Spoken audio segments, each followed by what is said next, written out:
안녕하세요. 열심히 살다 보니 어느새 제 나이가 40대 중반이 되었네요. 여자의 인생은 마음부터라는 말이 있죠? 사는 것에만 열중할 때는 몰랐는데 저의 40대를 쭉 돌아보며 공감하게 되었어요. 저는 남편과 연상 연하 커플로 4살 차이가 나요. 남편의 우연한 도움이 인연으로 발전했어요. 저는 어디서 꿀리지 않을 만큼 학벌이 좋은 편이에요. 남편 역시 좋은 대학을 나왔지만 그런 그이보다 제가 더 가방끈도 길고 결혼 초까지만 해도 경제적으로도 제가 더 우위에 있었죠. 그런 저를 시모가 참 좋아해줬어요. 제가 연상이라는 것 빼곤 모든 점을 마음에 들어 해주셨거든요. 남편과 연애 당시이자 결혼 이야기가 오가기 전부터 시모는 저를 예비 며느리라고 칭하며 당시의 주변 지인들에게까지 자랑하고 다닐 정도였어요. 저도 그렇게 예쁨 받는다는 걸 몸소 느끼게 되니 참 좋더라고요. 남편과는 결혼을 전제로 연애를 시작했기에 시모의 그런 모습이 와닿았던 것 같아요. 하지만 결혼 과정이 순탄치는 않았어요. 상견례를 마치고 돌아온 날 저의 친정엄마가 시모가 마음에 들지 않는다며 크게 반대하셨거든요. 남편을 보고 그렇게나 반기던 친정엄마였기에 이해하기란 쉽지 않았어요. 결국 상견례 때 결혼식 날짜도 정하지 못한 채 파했어요. 저희는 몇 날 며칠을 친정에 찾아가 엄마를 설득시켜야 했어요. 상견례 때 시모가 모나게 행동한 적은 단 한 번도 없었음에도 반대하는 이유가 뭐냐고 물었지만 엄마는 입을 떼지 않았어요. 하지만 자식이기는 부모 없다는 말이 딱 맞는지 저와 남편의 노력 덕에 꼬박 2달 만에 친정엄마가 마음을 열어 결혼 승낙을 받게 되었어요. 그때까지만 해도 저는 친정엄마가 결혼을 반대한 이유가 딸 시집 보내는 부모 마음이 다 그런가 보다 여겼죠. 그렇게 저와 남편은 상견례 후 10개월 만에 결혼식을 올릴 수 있었어요. 그런데 예식을 올리는 날까지 친정엄마는 뭐가 그리 불안한지 제게 걱정이 가득한 얼굴을 한 채 당부했어요. 우리 딸, 이렇게 보니 곱디 곱네? 딸, 결혼에 그 집안 식구가 됐다고 해도 네 성격을 죽여가며 모든 비위를 맞출 필요는 없어. 엄마 말 무슨 뜻인지 알지? 엄마도 참, 이렇게 기쁜 날 뭐가 그리 걱정이야. 내가 어디 가서 내 생각도 말 못하는 팔푼이야? 엄마 아빠가 잘 키워주신 덕에 나 어디서든 당당하게 살았고 앞으로도 그럴 테니까 그런 걱정하지 마. 알겠죠? 그래, 우리 딸 늘 당당한 모습이 예쁜 아이지. 엄마는 딸 믿어. 숨김없이 네 모습 그대로 사랑받으며 살아. 사돈댁에도 언제나 네 의사 분명히 밝히고 또 존중받으면서 말이야. 엄마, 사랑받고 자란 아이는 사랑을 주는 방법을 알고 있대. 나 엄마 아빠한테 받은 사랑 늘 마음에 간직하고 있으니까 새로운 가족들에게 이 사랑 나누면서 행복하게 살게. 우리 딸 언제 이렇게 컸어? 그렇게 이야기해주니까 엄마 마음이 놓인다. 고마워 딸. 저희 부부는 많은 축복을 받으며 예식을 마쳤고 그 후 우리 부부의 생활은 그저 순탄했어요. 친정엄마의 염려와는 달리 시댁과 여전히 사이도 좋았고요. 결혼 3년 후쯤 되었을 무렵 시부모님께서 이따금 손주를 보고 싶어하는 뉘앙스를 풍기셨고 정말 신기하게도 그 해가 다 지나기 전에 제가 딱 임신을 하게 되었어요. 시부모님은 제게 매번 예쁜 집만 골라 한다며 저를 얼싸안고 좋아하셨죠. 반면 제 임신 소식을 들은 친정엄마는 만감이 교차한 듯 보였어요. 말은 축하한다고 하지만 표정이 마냥 밝지는 않았거든요. 저는 그저 당신의 딸이 한 아이의 엄마가 된다는 것에 대해 여러 감정이 들어 마음이 저릿한 것이라 여기며 넘겼어요. 언제나 걱정이 앞서는 분이라는 걸 너무도 잘 알았으니까요. 저는 임신 중에도 일을 쉬지 않았어요. 친정 부모님께선 사위가 능력이 없는 게 아니니 몸 관리에만 백방으로 신경 썼으면 한다고 하셨지만 저는 어디 아픈 것도 아닌데 일을 쉬고 집에만 있고 싶지는 않더라고요. 그렇게 출산 예정일이 2달 앞으로 바짝 다가온 후에야 저는 출산 준비를 위해 육아휴직을 썼어요. 그런데 제가 일을 쉬기 시작한 날을 기점으로 저를 대하는 시모의 태도가 묘하게 바뀌었어요. 하지만 눈에 띄지 않았고 제가 출산을 앞두고 있어 예민해져서 그렇게 느끼는 거라고만 생각했어요. 하지만 곧 제가 예민한 게 아니었다는 걸 알게 되는 일이 생겼죠. 그날은 친정엄마와 아기용품을 사러 함께 가기로 약속했던 날이었어요. 만나기로 한 약속 시간이 2시간 남짓 남았을 때 연락도 없이 우리 집에 시모가 찾아온 거예요. 시모가 아기용품을 사러 간다는 걸 남편에게 들었는지 함께 가서 유모차를 사주려고 한다고 하시더라고요. 결국 저는 친정엄마와의 약속을 무르고 시모와 함께 아기용품점에 가게 되었어요. 너무 아기자기하고 예뻐서 뭐 하나 쉬 고르기가 어려웠어요. 거기다 이전에는 몰랐는데 예비맘의 입장에서 보니 뭐 하나 필요하지 않은 게 없는 것 같고 내 아이에게 뭐든 해주고 싶고 그런 마음이 마구 샘솟았죠. 깊은 고민 끝에 가격이 조금 더 나가지만 미리 봐뒀던 젖병 6개를 장바구니에 담았어요. 그런데 제 옆에 있던 시모가 혼잣말을 하는 거예요. 이제 한동안 회사에서 돈도 삭감해서 준다면서 비싼 것도 고르네. 젖병이 뭐 그리 큰 차이라고 어차피 모유 수유할 텐데. 네? 어머님, 지금 뭐라고 말씀하셨어요? 응? 아니다, 아니야. 요즘은 아기들 용품도 참 종류가 많구나. 같은 젖병인데도 브랜드가 이렇게 다양하다니 말이야. 다 비슷해 보이는데 금액도 천차만별이고 요즘은 아기들 용품으로도 상수를 부리니 원. 나는 시모의 혼잣말을 못 들은 척하며 되물었고 시모는 둘러대면서도 상술이니 뭐니 하며 탐탁치 않아 했어요. 저는 이미 들은 걸 못 들었다고 하기엔 너무 기분이 상해 장바구니에 넣었던 젖병을 뺐어요. 그냥 나중에 저 혼자 다시 와서 편히 사야겠다 싶어서요. 하지만 시모는 제가 젖병을 빼는 모습을 보고 말을 얹더군요. 왜 고심해서 골라놓고 내려놓니? 한참을 젖병 앞에 서 있었으면서 말이야. 내 눈치 볼 것도 없다. 네 눈치 주려고 따라온 게 아니니. 어머님 말씀대로 종류가 너무 많아서 쉽게 고르기 어렵네요. 조금 더 고민해 보는 게 좋을 것 같아서요. 그러니? 그래, 잘 생각했다. 젖병 원리는 다 같은데 디자인이나 브랜드 차이로 10,000원이 우습게 오르고 내리고 하니 잠깐 고민하고 고르긴 어렵지. 저는 서둘러 유모차만 사서 돌아가려고 유모차 진열대로 향했어요. 거기서는 시모가 사주는 거니 가격대를 먼저 본 뒤 골랐어요. 가격은 중간 정도 하면서 디자인이 마음에 드는 걸로요. 그런데 이번에는 시모가 들으라는 듯 좀 전보다 큰 목소리로 혼잣말을 했어요. 남이 사주는 거라고 비싼 것도 고르네. 몇 년이나 쓴다고 아기용품에 돈을 쳐바르는지, 에휴. 어머님, 혹시 부담되시면 말씀해 주세요. 꼭 유모차 선물은 안 해주셔도 괜찮아요. 응? 얘는 그게 무슨 말이니? 그런데 좀 가격이 비싸긴 하구나. 이런 아기 유모차는 몇 년 쓰지도 못하는데 말이야.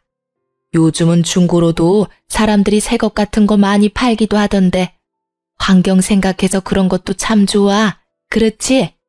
세아가, 너는 이 유모차가 마음에 든다는 거지? 그럼 그걸로 하렴. 어머님, 유모차도 오빠랑 조금 더 고민해보고 구매하는 게 좋을 것 같아요. 오늘은 이만 돌아가요. 그럼 그럴래? 뭐라도 하나 사주려고 했는데 아쉽네. 혹시 고민해보고 정해지면 말해주렴. 그날 저는 기분이 상해 더는 시모와 함께 쇼핑할 수 없겠다는 생각에 대충 둘러보는 척한 뒤 그중 가장 저렴한 가재 수건만 한 묶음 사서 나왔네요. 애초에 연락도 없이 불쑥 우리 집에 찾아왔던 것도 제가 돈 쓰는 걸 감시하려고 했던 것 같다는 생각에까지 이르니 속에서 화가 솟구쳤어요. 이날 남편이 퇴근하고 와 있었던 일을 다 털어놓고 다시는 시모에게 우리 일에 관한 건 일절 이야기하지 말라고 당부했어요. 알겠다면서도 시모를 두둔하는 남편을 보고 있자니 열불이 뻗쳤지만 처음 있었던 일이니 더는 거론하지 않고 넘겼네요. 그날 얼마나 스트레스를 받았는지 배가 땡땡하게 뭉쳐 밤새 고생을 했더랬죠. 하지만 고부 갈등에 대한 남편의 무지함과 시모의 간섭은 또다시 저를 괴롭혔어요. 출산 한 달을 앞둔 시기 산후조리원에 관해 남편과 말이 많았어요. 그래도 애를 낳는 것도 저도 몸조리를 해야 하는 것도 당연하니 결국엔 남편이 제 의견에 따르기로 했어요. 그런데 출산 예정일 딱 2주 전 시모가 제게 차 한 잔 같이 하자며 저를 불렀어요. 뭔가 쎄한 기분이 들었는데 아니나 다를까 남편이 고세를 못 참고 시모에게 다 떠들어댔는지 산후조리원 예약했다는 얘기를 들었다며 운을 떼더군요. 저는 당연히 몸조리를 위해 산후조리원에 다녀올 계획이라고 했어요. 시모는 제 대답에 기가 차다는 듯 코웃음을 치더니 이렇게 말했어요. 조리원을 가라 마라 하지는 않으마. 대신 산후조리원 다녀올 거면 네 돈으로 가렴. 너 그동안 돈 좀 벌었으니 모아둔 돈도 있지? 내 아들이 출산 비용이라도 다 낼 텐데 너 편하자고 가는 곳이니 네 돈으로 해야지. 내 말이 맞지 않니? 어머님께서 염려하신다는 건 알겠지만 산후조리원에 가던 안 가던 우리 부부가 상의해서 결정하는 거고요. 그 비용을 어떻게 할 건지 역시 저와 오빠가 결정할 문제예요. 제가 오빠와 잘 이야기 나눠보고 정했으니까 마음 쓰지 마세요. 예, 어디서 어른을 가르치려드니? 네가 보기엔 내가 우스워 보이니? 너희 집 가장이 내 아들이야. 그러니 내가 나서는 수밖에 없지. 내 아들 돈을 네가 막 쓰도록 둘 수는 없는 거잖니. 내가 산후조리원을 돈 때문에 가지 말라는 것도 아니고 네 돈으로 다녀오라는데 뭐가 문제야? 어머님 말씀대로 남편은 성인이고 한 가정의 가장이에요. 그러니 어린애 기르듯 저희 부부 문제를 간섭하실 수는 없는 거 아닌가요? 남편이 조금 더 어리다고 제가 마음대로 주무르며 함부로 대하지 않아요. 그러니까 한 발 물러서서 저희 부부를 지켜봐 주시면 좋겠어요. 좀 배웠다고 따박따박 말 대꾸 하는 것 봐. 간섭이라고 했니? 내 아들이 잘 살길 바라는 마음으로 이야기하는 걸 뭐? 간섭? 여자는 애 낳는 순간 시댁이고 남편에게 의리야. 알겠니? 2번 말 안 하마. 내가 말하는 대로 해. 그리고 꼭 출산은 자연분만으로 해야 한다. 제왕절개는 돈도 많이 들고 병원에도 오래 있어야 한다는데 네가 그렇게 쉬고 있을 동안 고생하는 내 아들은 누가 챙기니? 일하는 내 아들 챙겨줄 사람이 없다는 건 말도 안 되지. 어머님, 고리적 개념은 좀 버리세요. 어디 가서 그런 말씀하시면 좋은 대우 못 받으세요. 그리고 돈으로 사람을 이렇게 대하시는 건 아니죠. 제가 육아휴직 중이라고 무시하고 싶으신가 본데 저 어머님께서 무시한다고 무시당할 만큼 돈 한 푼 없지 않거든요. 부족함 없이 지낼 만큼 벌었으니 더는 저희 부부 문제로 관여하지 마세요. 저희 부부 사이 멀어지게 만들고 싶은 게 아니라면요. 저는 이렇게까지 확 변해버린 시모를 보고 있자니 소름이 다 끼쳤어요. 시모에게 관여하지 말라고 딱 잘라 말한 뒤 집으로 돌아오는 내내 화가 나 미칠 지경이었어요. 그날 저는 집에 돌아와 남편과 대판 싸웠습니다. 당신, 내가 우리 문제 어머님께 말하지 말라고 했던 거 기억 못해? 내가 왜 당신이 한 가벼운 처신으로 이렇게 피해를 봐야 해? 네 부모면 나한테 그렇게 함부로 감나라 배나라 하면서 참견해도 되냐고. 내 처신이 뭐? 엄마가 당신 걱정을 좀 하길래 덜어드리려다 보니 말이 나왔을 뿐인데 도대체 왜 미친 사람 마냥 난리야? 걱정? 웃기지도 않네. 나를 걱정하는 사람이 출산 방법까지 이래라 저래라 하면서 정해줘?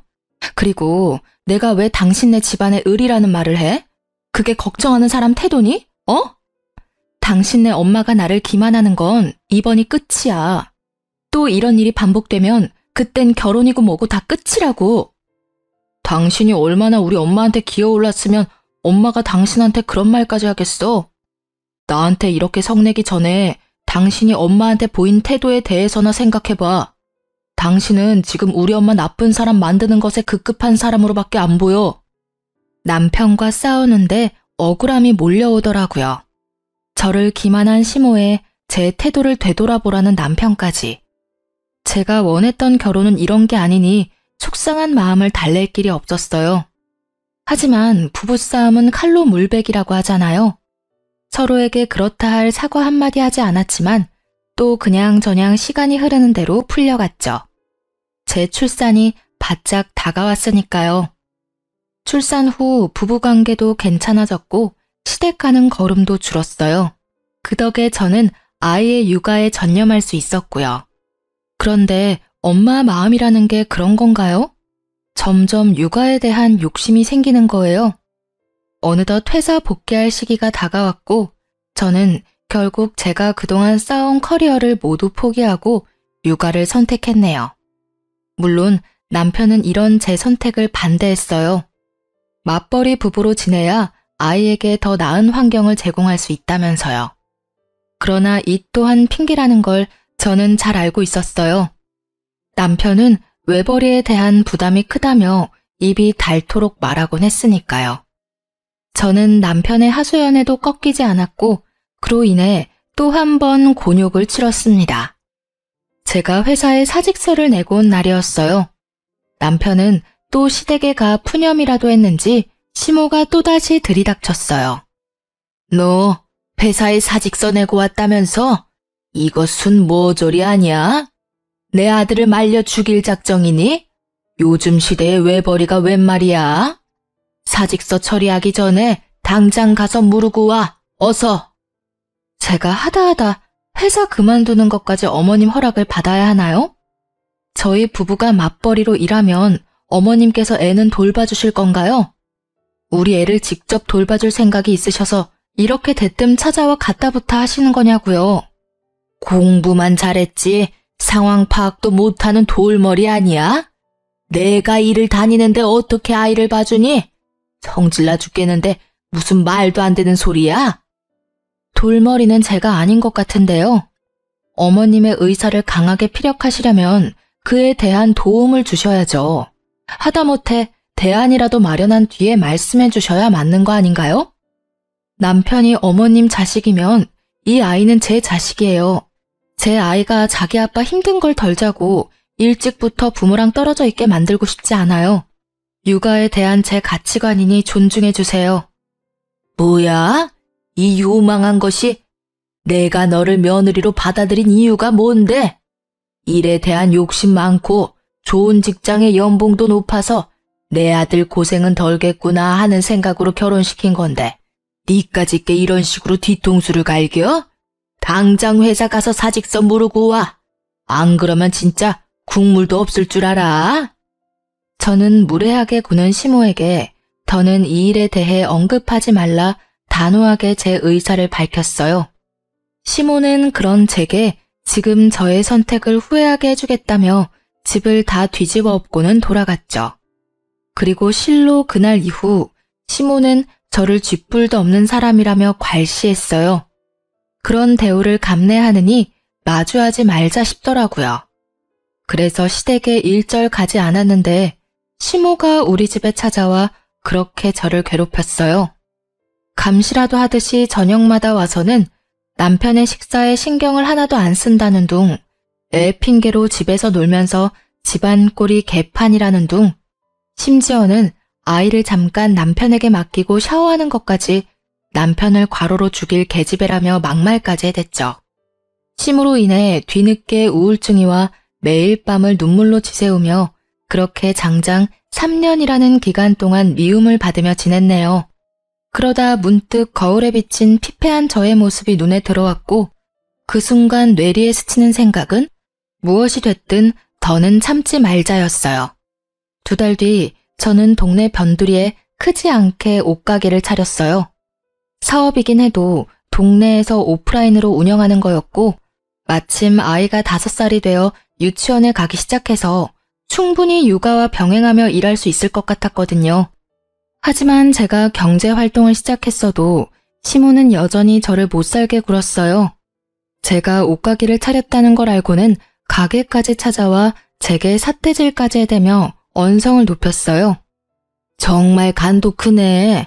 어떻게 사업할 생각을 하니? 이거 다 네가 빼놓은 비상금으로 차린 거라며? 어떻게 이 정도로 영악하고 못돼 먹었는지. 이렇게 사고 칠 돈 있었으면 내 아들 내조나 잘할 것이지. 회사에 들어가랄 땐 죽어도 싫다고 버티더니 허튼 곳에 돈까지 버리고 이게 다 뭐 하는 짓이야? 저도 더는 지겨워서 어머님과 이 말 저 말 하고 싶지 않네요. 제가 남편에게 사업하겠다고 자금을 주라고 했나요? 아니면 이 사업한다고 우리가 빚쟁이라도 됐나요? 도대체 왜 제가 하는 일마다 사사건건 참견질을 해대시는 거예요? 제가 뭘 하든 제 선택이고 제 인생이라고요. 내가 참견까지 하게 만드는 건 다 네 행실 때문이잖니. 어느 정도 미련스럽게 처신을 해야 내가 잠자코 있지. 이건 뭐 내 아들 고생시키겠다고 말하는 것과 뭐가 달라? 그리고 잘난 며느리 들어왔다고 그렇게 자랑을 해대는데 이따위 구질구질한 가게를 차렸으니 내가 어떻게 얼굴을 들고 다니냔 말이야. 어머님, 정말 해도 너무하시네요. 막말로 제가 친구분께 저를 자랑해달라고 했나요? 그리고 사람을 그렇게 돈과 직위로만 평가하고 어머님의 기준에 미치지 못하면 이런 식으로 행동해도 되는 건가요? 제발 적당히 좀 하세요. 전 그렇게 자랑하고 다니고 싶으셨으면 남의 자식인 저더러 어머님의 기준에 맞추라 하지 말고 남편이랑 신우를 자랑할 가치가 있도록 키우시지 그러셨어요. 이게 지금 뚫린 입이라고 어디 시어미 앞에서 그런 말을 짓거려? 개나 소나 다 하는 옷가게 차리더니 이게 멍청해도 더럽게 멍청해졌네. 시모는 저를 향한 분노를 참지 못하고 제 얼굴을 내리쳤어요. 저는 시모에게 이렇게 하니 속이 시원하냐고, 아무리 가족으로 얽혀 있어도 이제 남보다 못하니 서로 마주하지 말자고 소리쳤어요. 시모는 그런 제게 자기가 바라는 바라며 이혼당할 준비나 하고 있으라는 말을 남긴 뒤 돌아갔죠. 그 뒤로 저도 전처럼 시댁에 발도 들이지 않았고 시모도 더는 찾아와 저를 쪼는 일이 없었어요.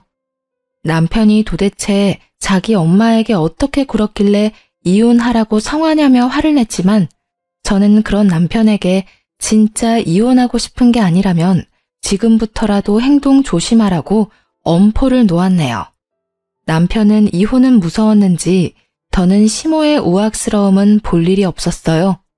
하지만 시댁 식구 모두에게까진 해당되지 않아서인지 보다 못한 신우가 저를 찾아왔어요. 그런데 참 다행히도 신우는 제게 자기 엄마를 이해해달라며 대신 자기가 제 일을 시간 내 자주 도와주러 오겠다는 거예요. 저는 탐탁치 않아 거절했어요. 하지만 신우는 매일 찾아와 저를 도왔어요. 하지 않아도 괜찮다고 말리던 저더러 곧 아이가 하원하고 올 시간이니 조금이라도 쉬라며 남편보다도 더 저를 이해하듯 말해주었죠. 그 덕에 저는 조금씩 신우에게 마음이 열렸고 이렇게까지 신경 써주는 게 너무 고맙더라고요. 그래서 인기 있는 디자인의 옷을 몇 개 빼놨다가 신우에게 선물했어요. 금방 지쳐할 줄 알았던 신우는 그 후로도 자주 가게에 와 아이와 놀아주기도 하고 저를 돕기도 하며 지냈어요. 그러던 어느 날 제 딸이 몸이 아파 병원에 입원하게 됐어요. 아이들의 경우 보통은 고질적인 질환이 아닌 이상 사나흘 정도면 태어나는데 이상하게 아이의 컨디션 회복이 더뎌 결국 열흘 동안이나 입원해 있었죠. 그러니 당연히 제 옷가게는 그 기간 동안 문을 열 수 없었고요. 그런데 아이가 입원해 있다는 소식을 들은 신우가 제게 연락이 왔어요. 옳게 소식 들었어. 가게도 못 열고 무슨 일이래 참. 지금은 괜찮고? 아, 아기가 아직 열이 안 떨어져서요. 어쩔 수 없죠. 그동안 가게도 못 열고 어떡하냐는 말이지 내 말은. 혹시 애 때문에 가게가 마음에 걸리면 내가 대신 가게 봐줄까? 괜찮아요. 신경 안 써주셔도 돼요. 제가 알아서 할게요. 에이, 가족 좋다는 게 뭐야. 이럴 때 시누이 써먹는 거지. 안 그래? 나중에 조카 다 낳고 거하게 한 통 쏘기만 하면 돼. 올케가 힘들어하는 게 눈에 보이니까 내가 다 마음이 아파서 그래. 도와주겠다는 선의의 마음을 올케가 굳이 거절 안 해도 되는 거야. 신우는 끈질기게도 자기가 봐주겠다더라고요. 결국 계속 거절할 수 없어 며칠만 부탁한다며 맡기게 되었어요. 신우 덕에 제 걱정도 덜어 한결 마음은 편하더라고요. 그렇게 나흘쯤 지났을 때 아이가 많이 호전되어 퇴원을 하게 되었어요. 가벼운 마음으로 다시 가게로 출근하게 된 날, 저는 가게에 도착하자마자 기함했습니다. 제 가게 매대에 진열된 옷들은 온데간데 없고 처음 보는 옷들이 걸려있는 거예요. 거기다 제 가게에 마치 자기가 사장이라도 되는 듯 떡하니 자리하고 있는 신우와 시모까지. 저는 신우와 시모에게 이게 다 어떻게 된 일이냐고 소리쳤고 그런 저를 보며 비웃으며 하는 말이 아주 가관이더군요. 아가, 지난 날은 내가 미안하게 됐다. 네가 이러려고 이 가게를 다 차렸나 본데 내가 그 깊은 하늘의 뜻을 이제야 알았어. 그게 무슨 말씀이세요? 지금 제 가게에 무슨 짓을 하신 거냐고요. 제가 판매하던 옷들은 다 어디 가고 이런 거적대기 같은 옷을 걸어둔 거예요. 어머? 내 취향인데 거적대기는 말이 좀 심하다. 참 드세다고만 생각했는데 순진한 모습이 다 있었네. 내가 가게 챙기겠다는 말을 너무 고지곳대로 들었나 봐. 내가 이 나이 먹도록 놀고 있는 건 불효잖아. 그래서 올케 도우면서 일을 좀 배워뒀던 건데 눈치 못 채더라. 올케는 학벌 좋으니까 나보다 취직하기 쉬울 거잖아. 그래서 내가 앞으로는 가게 운영하려고. 당장 내 가게 원상 복구해놔. 내가 아무리 당신네들한테는 외지인이라도 이러는 건 아니지. 애 키우면서 잘 살아보려고 노력하는 사람을 속이고 등쳐먹이려는 게 인간이야? 당신네들이 인간이냐고. 올케, 말 조심해. 우리가 무슨 사기꾼들이야? 왜 그런 식으로 말을 해? 올케는 정말 위아래도 없구나. 그러니까 엄마가 그렇게까지 했지. 능력 좋던 올케는 그 능력 앞으로도 펼치면서 살아. 우리 집안 깊혀주려고 네가 들어온 건데 붕 해야지 않겠어? 네가 우리 가족이 된 이유가 네 능력인데 말이야. 알고 보니 신우가 갑자기 저를 이해한답시고 가게에 찾아와 저를 열심히 도왔던 건 전부 제 가게를 뺏을 요량이었던 거예요. 남 밑에서 일 못한다며 사업을 버렸다 말아먹은 전적이 꽤 되는 신우는 이미 단골들도 생겼고 어느 정도 매출이 유지되는 제 가게를 노린 거죠. 시모나 신우 둘 다 자금이 없으니 다시 시작할 엄두가 나지 않으니 손 안 대고 코풀 작정으로 제가 가게에 없는 틈을 타 일을 벌인 거였어요. 그 속내를 알게 되니 들끓는 화를 도저히 참을 수가 없었어요. 저는 시모와 신우를 제 가게에서 끌어내고 곧장 문을 걸어 잠궜습니다. 밖에서 문을 열라며 두드리고 소리치고 난동도 모자라 가게 문을 박살내겠다며 큰 돌까지 주워와서는 행패를 부렸어요. 저는 결국 경찰에 시모와 신우를 신고했고 시부와 남편이 경찰서에 와서야 저를 헐뜯던 시모와 신우의 태도가 멈췄네요. 저는 그동안 제가 겪은 많은 일을 모두 털어놓았고 더는 이렇게 살 수 없다고 그 자리에서 이혼 선언까지 했어요. 이혼하겠다는 제 말에 남편과 시부는 청천벽력이라도 된 양 저를 말리느라 안달이 났어요. 신우는 그제야 죄책감이 든 건지 후폭풍이 무서운 건지 제 눈치를 보기 시작하더라고요. 하지만 시모는 이런 상황에도 아랑곳하지 않았어요. 아니, 콧대 높은 척을 하고 싶었는지 저를 노려보기까지 하더군요. 결국 그런 시모의 태도는 시부의 심기를 건드렸고 시부는 시모에게 고래고래 소리쳤어요. 당신 어서 사과해, 당장. 어영부영 넘길 생각 추호도 하지 마. 알겠어? 어떻게 부모가 자식 가정을 깨는 만행을 저질러? 며느리가 기분이 풀릴 때까지 무릎이라도 꿇고 싹싹 빌란 말이야. 당신 아들이랑 며느리가 이혼하는 순간 당신도 이혼당할 줄 알아. 내가 뭘 어쨌다고 저 되바라진 것한테 사과를 해? 지 좋은 능력 펼치고 우리 딸한테 가게 일은 넘기라는 게 뭐가 잘못이야? 사과는 내가 하는 게 아니라 받아 마땅하지. 네, 어머님 저한테 사과하실 필요 없어요. 아버님, 저 마음에도 없는 사과는 받고 싶지 않고요. 이제와 사과한들 뭐가 달라지나요? 저요, 이제 지긋지긋해서 싫어요. 저 합의할 생각도 없으니 제게 사과든 애원이든 아무것도 할 생각 마세요. 저는 합의는 없다는 말을 마지막으로 남긴 뒤 경찰서를 나왔어요. 그런데 자기 가족 일이라고 제 가게까지 따라온 남편이 제 속을 또 긁어댔죠. 당신 정말 나랑 이혼이라도 할 생각이야? 아니, 우리 엄마랑 누나 지금 유치장에 있어. 정말 합의 안 할 생각은 아니지? 가족끼리 다툴 수도 있는 거지. 왜 이렇게까지 못되게 굴어? 어차피 앞으로도 얼굴 보고 지내야 하는데 괜히 더 사이 틀어지지 말고 잘 풀어야 할 거 아니야. 똑같은 말 몇 번씩 하게 만들지 마. 너한테나 가족이지 이제 나한테는 아니거든? 아니, 이전부터 니네 엄마는 날 가족으로 여긴 적이 없어. 네 엄마 기세어주는 도구 정도에 지나지 않았다고 난. 그러니까 나도 이제 와서 더는 가족 운운하면서 이해할 생각 없어. 누난 어떻게 사람이 그렇게 인색하다 못해 못해 처먹었냐? 아, 몰라. 내 사전에 이혼은 없어. 절대 이혼은 안 해줄 거니까 그런 줄 알아? 애를 생각하는 엄마면 그렇게 무책임하게 말하면 안 되지. 그러고도 누나가 엄마라고 말할 수 있냐? 어? 공부 잘하는 거랑 인성이랑은 별개라더니 딱 누나를 두고 하는 말이네. 야, 무책임? 너 지금 무책임이라고 했어? 너도 알았잖아. 네 엄마가 나 자기 멋대로 주무르려고 했다는 거. 엄마라면 이혼을 입에 담으면 안 돼? 무책임한 건 내가 아니라 너야, 너. 인성 먹 같은 건 내가 아니라 너랑 네 엄마라고 이 무례배 집안인가나.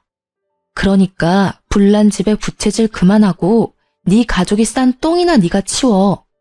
내 매장 옷 다시 찾아오지 않으면 바로 이혼 소장 접수할 테니까 오늘 안에 무조건 찾아서 가게에 가져다 놔. 알겠냐? 남편은 자꾸 이혼을 들먹이면서 자기를 화나게 한다며 매대에 걸려있던 옷을 창고 쪽으로 집어 던졌어요. 그런데 저도 그땐 제정신은 아니었거든요. 남편에게 미친 것 위에 더 미친 것이 있다는 걸 보여주기 위해 저는 남편을 향해 옷가지들을 집어 던지며 정신 나간 사람처럼 굴었죠. 그런데 하필이면 이런 모습들을 친정엄마가 다 보고 말았어요. 친정엄마를 보자마자 왜 그리 어린애처럼 눈물이 쏟아지던지. 한참을 울고 난 후에야 친정엄마에게 자초지종을 설명했어요. 그러니 엄마는 시모가 겉과 속이 다를 거라는 건 알았지만 이 정도로 못되게 굴 줄은 몰랐다며 불같이 화를 냈어요. 당장이라도 시모를 가만두지 않겠다며 열을 내는 걸 제가 직접 해결하겠다고 설득해 간신히 진정시킬 수 있었어요. 그러자 친정엄마의 차가운 시선은 남편을 향했고 남편은 도망이라도 치듯 가게를 나갔어요. 한참을 친정엄마의 도움으로 가게를 정리하고 있는데 남편이 제가 가게에서 판매하던 옷을 찾아왔더라고요. 그런데 그 옷들이 다 시댁 창고에서 발견했다는 말을 듣고 단전에서부터 또 화가 마구 치밀었어요. 하지만 그 순간 뭔가 쎄한 기분에 사로잡혔어요. 이런 일을 겪으니 촉이 곤두섰던 거죠. 저는 카운터로 곧장 향해 현금 보관함을 열어보았어요. 아니나 다를까 그 많던 돈이 한 푼도 없이 텅텅 비어있는 거예요. 네, 자금이 없던 신우가 제 돈으로 자기가 팔고 싶던 상품을 떼온 거였어요. 이게 도둑과 다를 게 뭔가요? 하지만 이런 상황에서도 더욱 황당한 건 남편이라는 인간의 태도였습니다.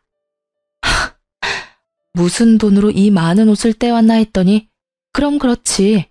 이 와중에 도둑질까지 잘도 했네. 도대체 무슨 생각이면 이런 강큰 일들을 벌일 수 있는 건지 참.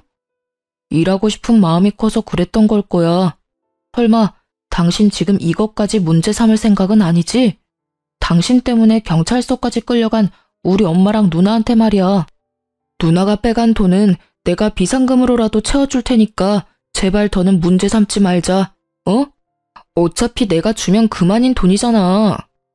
이 와중에 너는 끝까지 왜 이 돈을 네가 갚아? 막말로 지금 내 가게에 도둑이 든 거나 다름없잖아. 그러니까 네가 감싸고 챙길 사람은 네 엄마랑 누나가 아니라 나여야지. 상식적으로나 양심적으로나 나를 먼저 챙기고 걱정해야지. 네가 이러고도 남편이니? 진짜 너나 네 가족들이나 사람도 아니네. 이날 남편과 2차전으로 대판 싸웠네요. 나중에는 친정엄마가 있다는 것도 있고 남편이 애초에 일을 이렇게까지 만든 건 저라면서 막무가내로 막말까지 퍼붓더라고요. 저는 우리 부부가 엄연히 큰 피해를 본 상황에서도 자기 가족만 감싸는 모습을 더는 두고 볼 수 없었어요. 거기다 저희 엄마 앞에서까지 저를 함부로 대하는 건 더더욱 용납할 수 없어 다음날 바로 이혼 소장을 접수했습니다. 남편이 집에 못 들어오도록 도어락 암호도 바꿔버렸고요. 집에 들어오겠다며 문 앞에서 깽판을 치던 남편은 이웃의 신고로 그 뒤로는 시댁으로 넘어갔어요. 그런데 며칠 뒤 시부가 제게 연락을 해왔어요. 신우와 시모가 잘못을 뉘우치고 반성하고 있다고요. 네, 물론 믿지는 않았지만 제게 진심으로 사과를 하고 싶어 한다며 딱 한 번만 만나달라고 하는 거예요. 저는 고민하다 여차하면 증거물로 제출하자 하는 마음으로 신우가 제 가게에서 했던 짓이 모두 담긴 영상 증거물을 챙겨갔어요. 역시나 이렇게 단번에 변할 시모가 아니죠. 사과는커녕 고개까지 쳐들고 저를 내려보더라고요. 다 시부를 속인 시모의 농간이었던 거였어요. 물론 신우는 유치장까지 들어가 보니 덜컥 겁이라도 났는지 저를 보자마자 잘못했다며 다시는 그러지 않겠다고 빌더라고요. 하지만 시모는 절대 볼품없는 제게 조아리는 건 못한다며 제가 다 자기를 엉망으로 만들었다며 분노에 차서 제 얼굴에 침까지 뱉었어요. 저는 더 봐줄 것도 없다고 판단되어 바로 증거물을 제출했어요. 합의되지 않았다는 소식을 다시 들은 시부는 제 가게까지 찾아왔고 시모를 대신해 제게 애원하기 시작했어요. 아가, 내가 이렇게 사과하마. 내가 가장으로서 처신을 못한 탓이야. 내 아내와 딸이 다시는 내게 못나게 굴지 않도록 나서서 단속하마. 그러니 제발 마지막으로 한 번만 너그러이 봐주면 안 되겠니? 아버님, 죄송하지만 저는 마음 굳혔어요. 아버님 연락받고 기대하지 않았지만 혹시나 하는 마음으로 형님과 어머님을 만났고 여전히 어머님께서는 저를 미워하고 계셨어요. 제가 다 엉망으로 만들었다며 침까지 뱉으셨고요. 아버님께서 가족을 지키기 위해 제게 이러시는 것처럼 저도 이게 저를 지키는 방법이라고 말씀드리고 싶네요. 네 마음을 모르지 않아. 얼마나 힘들었을지도 안다. 네가 이러는 게 지나치다고 생각하지도 않고 말이야. 하지만 나도 달리 어찌할 방법이 없더구나. 시부가 미안하다는 말을 남긴 뒤 돌아간 날 저녁, 이번엔 가게로 남편이 찾아왔어요. 그런데 이 인간 끝까지 뭐가 잘못된 줄 모르더군요. 내가 이혼은 안 된다고 했지만 그냥 합의 이혼해줄게. 그러니까 이제 우리 엄마랑 누나 그만 괴롭히고 가서 합의하고 끝내. 내가 큰 마음 먹고 이혼해주겠다고 한 거니까 재산 욕심은 내지 말고 말이야. 당신이 각자 도생하는 게 그렇게 소원이라니까 내가 들어주는 거라고. 합의 이혼? 합의 이혼 같은 소리하고 앉았네. 넌 아직도 상황 파악이 그렇게 안 돼서 어떡하니? 합의 이혼 필요 없어. 이미 소장 접수했으니까 이 멍청아. 그리고 입은 삐뚤어져도 말은 바로 해. 멍청한 거 티내지 말고. 내가 각자 도생하는 게 소원인 게 아니고 우리 가정을 파탄낸 주범이 네 가족이고 너야 이 머저리야. 야, 너는 끝까지 내가 좋게 풀어줄래도 그렇게 나와야 되겠냐? 네가 바라고 바라는 이혼 내가 해주겠다고 하잖아. 그러니까 더 악연으로 꼬이지 말고 누나랑 엄마 그만 합의하라고. 그리고 너야말로 바르게 말해야지. 지금 우리가 파탄난 이유는 다 너야. 너 때문이라고. 남편은 버럭해서 소리를 지르고는 저를 벌레 보듯 하고는 돌아갔어요. 참 침만 안 뱉었다 뿐이지 눈빛은 시모와 꼭 닮았더라고요. 그 뒤로는 한참 동안 시댁 식구를 마주할 일이 없었어요. 남편도 어떻게든 자기가 저를 이겨먹겠다고 이를 갈고 법조인을 알아보고 다닌 듯 했어요. 정말 힘든 시간이었지만 또 얼마 만에 느끼는 잔잔한 일상인지 몰라요. 하지만 한 번씩 술에 진탕 취해 한밤중에 집 문을 두드리는 남편 때문에 아이가 겁을 먹는 날이 들었어요. 그래서 나중에는 아예 그 집을 비우고 친정으로 들어가 지냈죠. 그때부터 아이도 저도 하루가 다르게 안정을 찾아갔어요. 그렇게 시간이 흘러 시모와 신우의 첫 재판을 앞둔 날 두려움이라는 감정이 새삼 대단하다 느꼈던 게 한참 후에 마주하게 된 시모는 상당히 수척한 모습이었어요.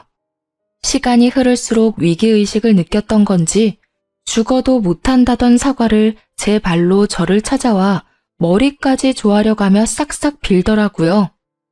예, 이제 내 아들과도 남남이 될 텐데 헤어짐일수록 좋은 기억이 남아야 하지 않겠니? 이제 그만하면 됐잖니? 제발 선처 좀 해주렴. 내가 이렇게 비마. 우리 좀 살려줘. 헤어질 일밖에 안 남았는데 왜 굳이 기억을 남기겠어요? 이제 와서 이러는 거 너무 없어 보이지 않나요? 어머님의 그 잘난 자존심 끝까지 지키세요. 가짜는 희망 갖지 마시고요. 사면 초가인 상황이 겁난 후에야 제게 사과하려는 시모의 태도가 더욱 기분이 나빠 거들떠보지도 않았어요. 시모는 제 바짓가랑이까지 붙잡으며 눈물로 호소하고 매달렸어요. 하지만 저는 끝까지 일관된 표정과 말투로 시모의 사과를 거절했습니다. 그러고 얼마 뒤 신우도 제게 찾아왔어요. 참 웃긴 게 위기의 순간에는 가족도 뭣도 없는가 봐요. 신우는 제게 울며 불며 자기만이라도 살려달라고 울어댔어요. 옳게, 우리 그 일 있기 전에는 악감정 없었잖아. 내가 일도 도우면서 우리 잘 지냈잖아. 나한테 고맙다면서. 제발 나라도 살려줘. 응? 나 정말 무서워서 잠도 안 온단 말이야. 그 가게 내 가게로 꾸리라는 것도 사실 엄마가 다 시킨 일이야. 내 잘못이 아니라고. 나 정말 억울해. 억울하고 무서워 미치겠어. 형님, 아니, 다 끝난 마당에 동갑이니까 친구로서 말 좀 할게. 너는 그동안 편하게만 살아봤지? 그러니까 이참에 인생 공부한다 여겨. 억울하다고? 네 엄마가 시켰다면 시킨 대로 한 게 잘못이지. 그 나이 먹도록 옳고 그른 판단도 못해? 정당한 죗값 잘 받고 앞으로는 생각이라는 걸 하면서 살아. 네 양심이 올바른지도 좀 되돌아보고 말이야. 그 뒤로도 신우와 시모가 하루에 몇 번씩이나 찾아와 머리 숙여 사과를 했어요. 그게 반복되다 보니 사과 받아주고 선처해주지 않으면 확 그 자리에서 졸도해버릴 거라며 협박까지 하더라고요. 결국 시부가 시모와 신우를 데리고 돌아간 후에야 저를 찾아오는 걸음을 멈췄어요. 끝까지 선처는 없었고 시모와 신우는 자기들이 저지른 일에 대한 합당한 처벌을 받게 되었어요. 하지만 남편은 자기 가족을 무너뜨린 제게 돈 한 푼 나눠줄 수 없다며 재산 분할에 관한 소송까지 걸며 이혼 소송을 질질 끌었죠. 하지만 남편은 자기가 원하는 바를 이루지 못했어요. 이루어질 수 없는 고집에 불과한 것이었으니까요. 경제적으로 보나 양육으로 보나 제가 뭐 하나 허투루 하지 않았다는 걸 법정에서 제대로 인정받았거든요.